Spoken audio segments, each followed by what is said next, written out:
Kami ada berapa ya? Ada sekitar belasan orang sih, ada beberapa tim disandra di sebuah desa. Desa itu aksesnya sulit sekali, jalannya cuma satu, melewati jembatan gantung yang pakai kawat itu, Pak. Jadi kami tertibkan di sana, ternyata nggak bisa pulang, jembatannya dibongkar kayunya. Kalau secara letak, kalau Pulau Kangean itu ada di atas Pulau Bali kalau di peta. Jadi untuk menuju ke Pulau Kangean itu kita harus ke Kabupaten Sumeneb dulu, ke Pelabuhan Kalianget. Jadi dari Pelabuhan Kalianget naik kapal feri bisa 8-10 jam.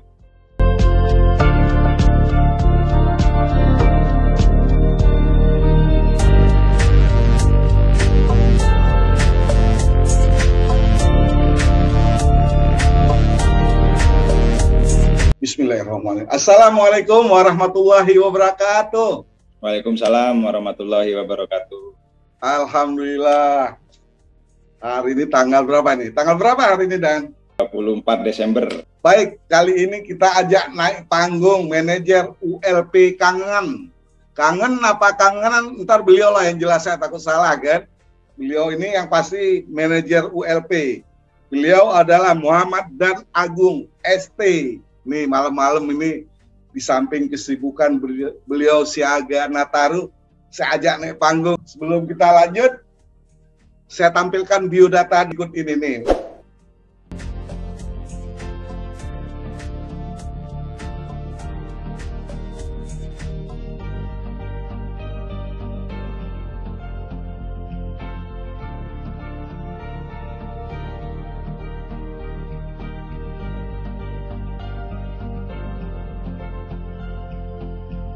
Putra kelahiran Klaten.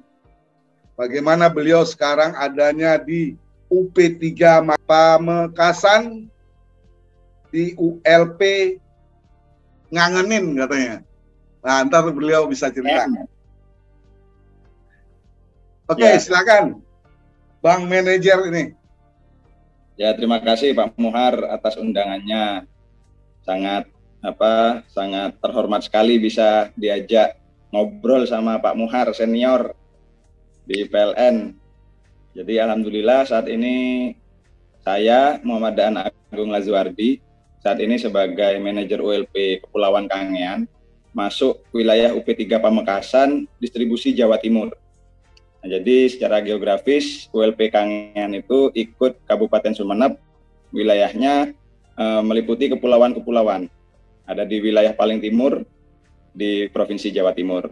Jadi saya di sini sejak Juli 2020. Sebelumnya saya di UP3 Situbondo sebagai supervisor transaksi energi. Ya alhamdulillah semua karunia yang diberikan oleh Tuhan sehingga sampai dengan saat ini saya tetap di ULP Kangean dengan berbagai macam ceritanya, bahwa semangat kami di sini adalah terus melistriki masyarakat yang belum menikmati listrik. Bang Manajer, sebelum jauhnya saya mau nanya sedikit, kita ke belakang dulu sebentar ya. Dulu gimana? Ya. Masuk PLN-nya di mana nih? Rekrutmennya Jawa Timur, Pak Muhar, tahun 2009. Waktu itu saya lulus SMA memang tahun 2009. Jadi ada informasi rekrutmen dan itu tahunya juga dari teman. Saya intinya setelah lulus sekolah itu pengennya tidak ngerepotin orang tua gitu. Jadi gimana caranya? Ya saya masukkan lamaran dan sikatnya melewati sekian tahap tes, kalau nggak salah 8 kali tes lah. Alhamdulillah ditakdirkan saya diterima di PLN Jatim waktu itu. Kemudian sistem pendidikannya D1, jadi dapatnya sertifikat listrik waktu itu, D1 listrik di STT PLN. Waktu itu juga sempat diajar sama Pak Jiteng, Pak Muhar, Pak Jiteng Marsudi ya, mantan dirut. Ya, waktu itu dia rektor STT PLN. Alhamdulillah dengan pengalaman dan ilmunya yang luas, banyak pemahaman yang kami dapat waktu beliau mengajarkan tentang listrik lah. Kemudian katanya pendidikan dan katanya tadi nggak mau memberatkan atau mengganggu orang tua. Itu ke Jakarta gimana ceritanya itu? Ya memang programnya itu Pak, D1 beasiswa dari PLN waktu itu memang setahu saya hanya ada 2 angkatan waktu itu di Indonesia. Yang pertama 2008, kemudian yang angkatan saya 2009. Pendidikannya di Jakarta, dipusatkan di sana. Setelah itu, setelah D1 selesai, kemudian ada pengenalan perusahaan. Kami masing-masing dikembalikan ke unit induk masing-masing, Mbak, di Jatim. Diklat lanjut di Pandaan, Mbak, waktu itu. Oh, oke. Baik. Jadi berapa lama di Jakarta waktu itu? 6 bulan. 6 bulan. Tinggalnya di mana itu? Sleepy apa ya? Ya, Sleepy. Kos atau gimana? Sleepy. Itu asrama itu, Pak. Di asrama, Pak. Nggak bayar berarti? Full semua ditanggung sama PLN, Pak. Baik sekali PLN ini, Pak. Berarti perjalanan waktu itu dari Surabaya ke Jakarta gratis semuanya ya? Ya, semua sudah disediakan sama PLN, Pak. Oh, di Jakarta juga penginapan juga itu ya semua ya? Berarti tinggal bawa body aja? Ya, tinggal bawa body sama doa aja, Pak. Berarti lebih kurang 6 bulan lah di Jakarta. Berapa banyak waktu itu? Masih ingat Kak, Dan? Jadi di Jakarta itu dibagi bergelombang-gelombang gitu, Pak ya. Kebetulan waktu itu satu gelombang dengan rombongan Palembang, kemudian NTT, NTB, Bali, Papua, Maluku, Pak. Jadi satu asrama lah di sana waktu itu. Setelah selesai kembali ke masing-masing kantor unit induk ya? Ya, lanjut diklat di Pandaan. Oh, dapat di Pandaan ya? Baik. Pandaan tinggalnya di UPDL-nya, UPDL Pandaan ya? Iya, betul. Berapa lama di UPDL Pandaan sendiri? Kurang lebih 4 bulan, Pak. Udah dapat uang saku belum tuh? Sudah, seingat saya waktu itu uang sakunya 200.000, Pak. Karena tempat tinggal, makan sudah ditanggung. Jadi dapat 200.000 waktu itu bagi saya sudah banyak lah. Waktu itu yang jaga juga tentara kan, disiplinnya kuat lah. Oh, berarti ikut keselamatan juga ya? Iya, pertama kali itu di Kopassus itu, Pak. 10 hari, Pak. Yang terkenang apa di waktu keselamatan 10 hari itu? Ya nggak nyangka sih, Pak. Dikiranya kita ini bukan jadi pegawai PLN, dikiranya mau jadi tentara gitu. Pakai selang, pakai macam-macam lah. Lumayan ya 10 hari ya? 10 hari serasa setahun, Pak. Kenangannya indah tapi tidak mau diulang, Pak. Kenangan apa yang didapat dari istilah oleh-oleh dari keselamatan itu sehingga bisa kita pakai di kantor sekarang? Yang jelas yang paling kami rasakan itu terkait loyalitas, Pak. Loyalitas dan cinta tanah air itu. Itu yang paling ditanamkan waktu Samapta itu. Jadi kita apa yang kita beri bukan memikir apa yang kita terima. Gitu. Selesai di UPDL Pandaan, kemana lagi, Bang? Langsung penugasan OJT, Pak. OJT sempat di UP3 Malang, waktu itu kan namanya area, Pak, area Malang. Ya. 3 bulan. Saya kira saya sudah mau ditempatkan di sana, ternyata ada penempatan lain lagi. Nah, habis itu lanjut penempatan di UP3 Situbondo. 2010 itu, Pak. Oh, 2010 ya. Berarti itu udah apa? Di apa? OJT atau apa di UPD itu di Bondowoso itu? Di Situbondo OJT, kemudian pengangkatan juga di sana. Dunia kerja berarti kan udah benar kan, setelah menerima SK udah masuk dunia kerja kan? Gimana? Awalnya terkait listrik gitu, Pak ya. Terkait listrik itu memang belajarnya pada waktu saat eksekusi kerja di lapangan itu. Jadi awalnya sama sekali nggak paham tentang listrik, cuman karena praktek, kemudian dari senior-senior yang membimbing, ya, kemudian senior-senior yang sudah purna waktu itu kan memang mantan didikan orang lama itu disiplin-disiplin, Pak. Jadi alhamdulillah saya masih dapat itu ilmu-ilmu mereka. Jadi yang seusia saya waktu itu mungkin pikirannya masih main-main, ya mau tidak mau harus cepat beradaptasi, bekerja dengan sebaik-baiknya, gitu, Pak. Di Situbondo 5 tahun, kemudian ada kesempatan semacam fit proper untuk mengisi pos baru sebagai supervisor transaksi energi. Alhamdulillah diberikan jalan, lulus, kemudian ditempatkan di rayon, Pak, di rayon Bondowoso. Oke, baik. Apa aja tugas dari TE itu, Bang?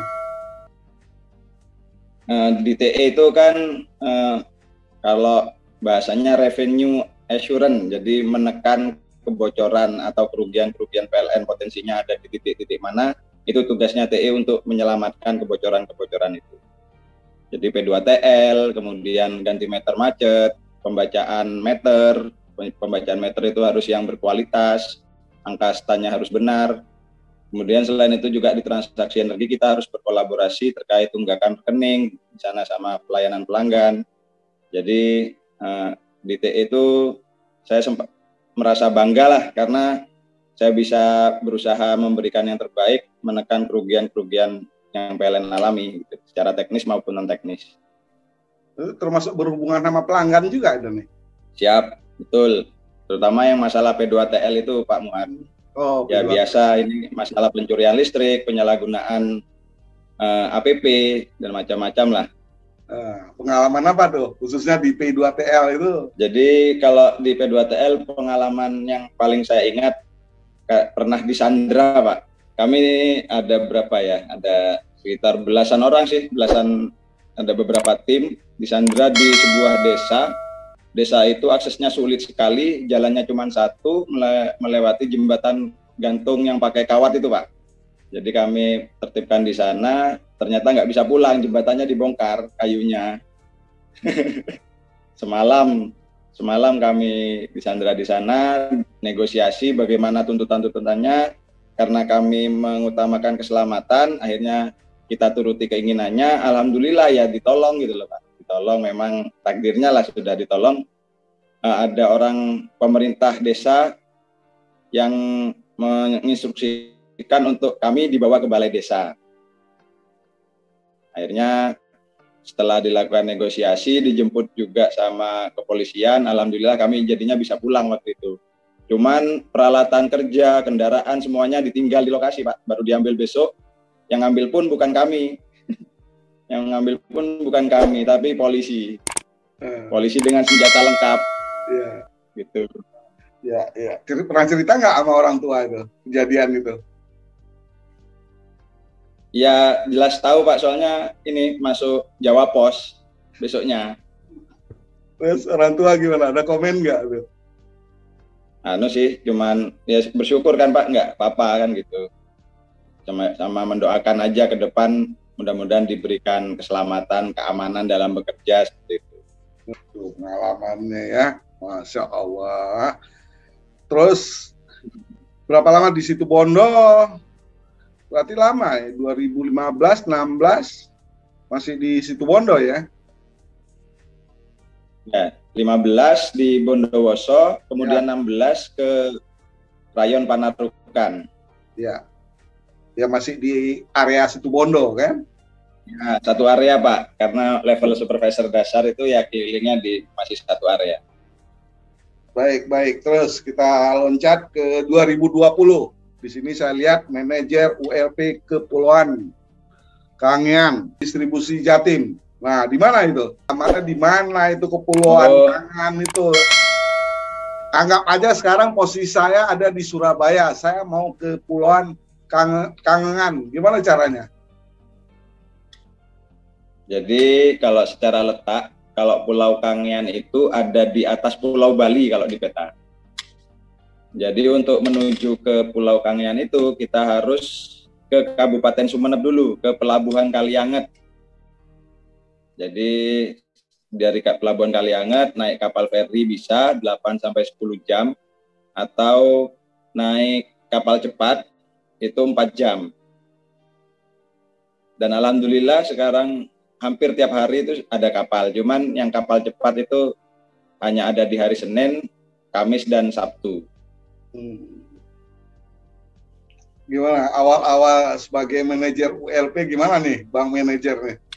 Ya awalnya sih dari yang namanya manusia Pak ya, jadi dengan cerita-cerita, kalau saya bilang cerita-cerita horor gitu katanya kan, di Madura, kemudian apalagi di kepulauan gitu. Tapi ya bismillah lah, jadi ini sudah tugas, sudah takdir, pasti mampu seperti itu. Ya bismillah lah berangkat gitu Pak. Dan alhamdulillah diberikan inilah kemudahan. Wilayah kerjanya berapa pulau itu? Untuk wilayah kerjanya itu ada 11 pulau Pak sekarang yang sudah menyala. Jadi 4 pulau itu pakai pembangkit PLTD, 7 pulaunya pakai PLTS, EBT Pak. Karena memang sekarang isunya kan kita green. Ya. Program transformasi green pakai EBT. Rencana total 26 pulau lagi yang akan masuk sebagai pelanggan PLN. Total nanti ada 33 pulau Pak kalau menyala semua. Oke. Terus dari pulau ke pulau lain gimana tuh? Transportasinya sendiri gimana? Ada kapal kayu Pak. Ada kapal kayu ya. Atau kalau ada uangnya banyak bisa sewa speedboat. Karena harganya lumayan kalau pakai speedboat. Sewa. Jauh-jauh dan itu ya, antar pulau itu jauh-jauh dan.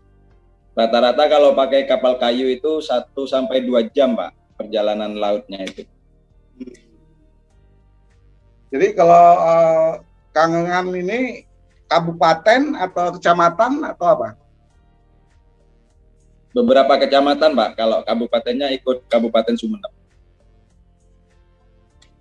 Oh berarti beberapa kecamatan gitu ya? Ya, ada 7 kecamatan total. Makanya tadi saya lihat tuh videonya kirimannya itu ada beberapa PLTS, PLTD ya? Ya, ya. Oke, Bang Manajer, saya diajak ke pulau dong, walaupun secara virtual. Ke pulau apa namanya? Pulau apa ini? Pulau Sabuntan Pak. Nah, berikut ini videonya. Di Pulau Sabuntan itu salah satu pulau yang ada di wilayah Kepulauan Kangean, masuk ke Kecamatan Sapeken Pak. Jadi secara desa dia masuk namanya desanya Desa Sabuntan, Pulau Sabuntan, dan di Desa Sabuntan itu ada 3 pulau. Pulau Sabuntan, Sepangkur Besar, dan Sepangkur Kecil. Nah di Pulau Sabuntan itu kami waktu itu mengoperasikan PLTS kapasitas 100 kWp. Jadi pada saat pertama kali penyalaan di sana langsung menyalakan sekitar 112 pelanggan. Jadi alhamdulillah dengan adanya PLN masyarakat sangat senang. Yang sebelumnya mereka menyalakan listrik itu pakai diesel, itu yang sangat mahal solarnya atau bensinnya. Dengan adanya PLN sangat terbantu sekali karena per kWh-nya murah kan, subsidi gitu. Meskipun non subsidi pun masih terasa murah karena pembanding sebelumnya solar gitu. Gitu Pak Muhar. 24 jam? 12 jam Pak, sementara ini. Oh, bentar 12 nah, jam. desainnya memang desain kapasitas baterainya 12 jam. Baik, itu satu pulau. Pulau mana lagi nih mau ajak jalan-jalan saya nih? Ada Pulau Paliat. Di sana ada PLTS juga? Nah, di sana PLTS juga. Sama kapasitasnya, kemudian jumlah pelanggannya sekitar 120. Lumayan besar sih pulaunya. Di Pulau Paliat itu paling dekat dengan Kangean untuk Pulau Paliat. Tapi kecamatannya ikut Sapeken. Sangat bersyukur sekali lah Pak masyarakat itu PLN masuk ini. Apalagi dengan sisa sekitar 26 pulau lagi. Ini kalau PLN sudah masuk semua, ibaratnya kepulauan itu merasa merdeka lah listriknya. Ya. Kondisinya memang tantangannya itu Pak di kepulauan. Untuk pembangunan jaringan itu di infrastruktur jalan. Ya, baik. Wah, udah berapa setahun di pulau ini? 1,5 tahun Pak. 1,5 tahun. Masya Allah. Ya, memasuki 2 tahun lah ini. Udah bisa bahasa Madura dong ya? Ya sebelumnya memang ini Pak sudah familiar dengan masyarakat Madura. Di situ Bondowoso itu masyarakat mayoritasnya Madura Pak. Oh, baik. Mungkin teman-teman belum tahu, bisa diulang ini. Manajer ULP Kangean ini, berapa pelanggannya, ada berapa, terus berapa pulau yang harus tanggung jawabnya, bisa diulang gitu? Ya, untuk total pelanggannya ULP Kangean itu ada sekitar 33.000 Pak. Tersebar di 11 pulau. Cuman ada 4 pulau terbesar pelanggan itu seperti Kangean. Kangean itu ada sekitar 19.500 pelanggan. Untuk Sapudi itu ada 9.000. Kemudian Raas itu 4.000 pelanggan. Yang terakhir pulau PLTD terakhir itu Sapeken sekitar 2.000 pelanggan. Sisanya tersebar di 7 PLTS seperti itu Pak. Berarti udah habis, yang wilayah kerjanya udah didatengin semua ya bagi manajer ini? Alhamdulillah kurang 2 pulau Pak. Memang paling jauh dan memang waktunya belum ditakdirkan pas untuk ke sana. Pulau Sakala itu saya masih penasaran Pak, belum pernah ke sana. Cuman kami memang sering koordinasi dan komunikasi via telepon dan WA ke sana. Enaknya memang langsung lihat pulau ya? Iya Pak, enak jalan-jalan Pak di sini. Oh, iya, cuman situasinya kayak begini makanya. Pak, putus-putus Pak. Terakhir dengar saya nangkap intinya hikmah silaturahmi itu luar biasa lah Pak. Iya. Bang manajer, gimana? Dan pelanggan berapa tadi? 19.000 ya? Ya, kalau Pulau Kangean 19.000 Pak. Nah, gimana? Untuk pelanggan sendiri, kewajibannya sendiri gimana? Nah, kalau pelanggan di ULP Kangean ini kan 90% lebih itu sudah prabayar Pak. Di sisanya pasca bayar, ya terdiri dari Pemda, TNI Polri, dan pelanggan umum 3 fas, itu pasca bayar. Nah sebelumnya memang setiap bulan di sini kita nihil, cuman nihilnya selalu mepet akhir bulan gitu Pak. Jadi ini menurut saya kesempatan untuk saya memperbaiki ini dan teman-teman, bagaimana kalau nihilnya di tanggal 20 seperti itu.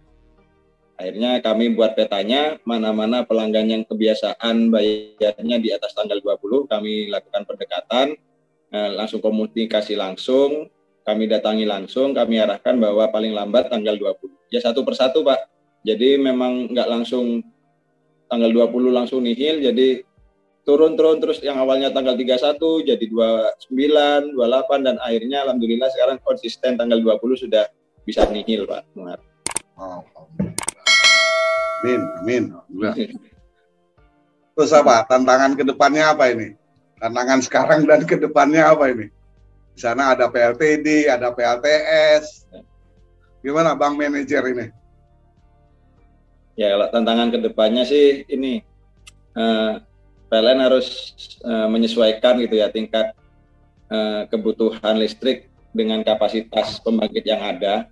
Apalagi sekarang ada program transformasi green, kita harus pakai pembangkit yang ramah lingkungan, dan alhamdulillah ini juga sudah PLN bergerak Pak. Jadi ke depan ini rencananya akan ada pembangkit hybrid yang ada PLTD dikombin dengan PLTS begitu. Jadi mudah-mudahan proyek ini lancar sehingga apa yang dicita-citakan pemakaian energi baru terbarukan itu bisa tercapai sesuai target dari transformasi itu Pak Muhar. Oke, baik, insya Allah ya. Bang manajer, gimana merangkul teman-teman sendiri di sana gimana Bang manajer ini? Karena penempatannya di pulau-pulau ini kan? Ya, jadi harus sering-sering koordinasi dan komunikasi Pak dengan cara-cara yang kekinian gitu. Jadi mungkin agak sedikit beda dengan generasi lalu, bahwa teman-teman muda yang saat ini harus ada pendekatan. Jadi memang benar-benar harus jadi sistemnya itu pakai leader gitu Pak. Kalau pakai bos nggak akan jalan sistem bos gitu. Jadi kita harus benar-benar jadi leader yang bisa mengayomi dan mendengarkan keluhan mereka dan mensupport mereka, memotivasi mereka, yang sehingga yang sebelumnya hanya keluhan-keluhan bisa menjadi sebuah motivasi tersendiri bagi mereka. Jadi kalau ini anggap aja kita itu jalan-jalan dibayar sama PLN. Wah, dan gitu dong. Jadi saya ingat dulu masih aktif di PLN P3AP ini. Jalan-jalan Jawa Bali kan.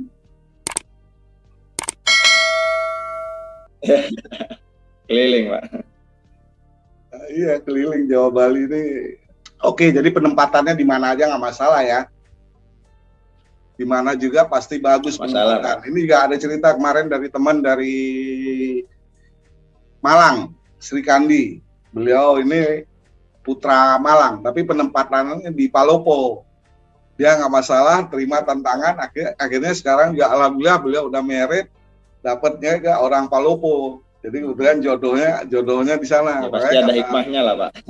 Maka dia bilang penempatan di mana aja saya siap, Pak. Penempatan semua itu di mana-mana pasti baik katanya.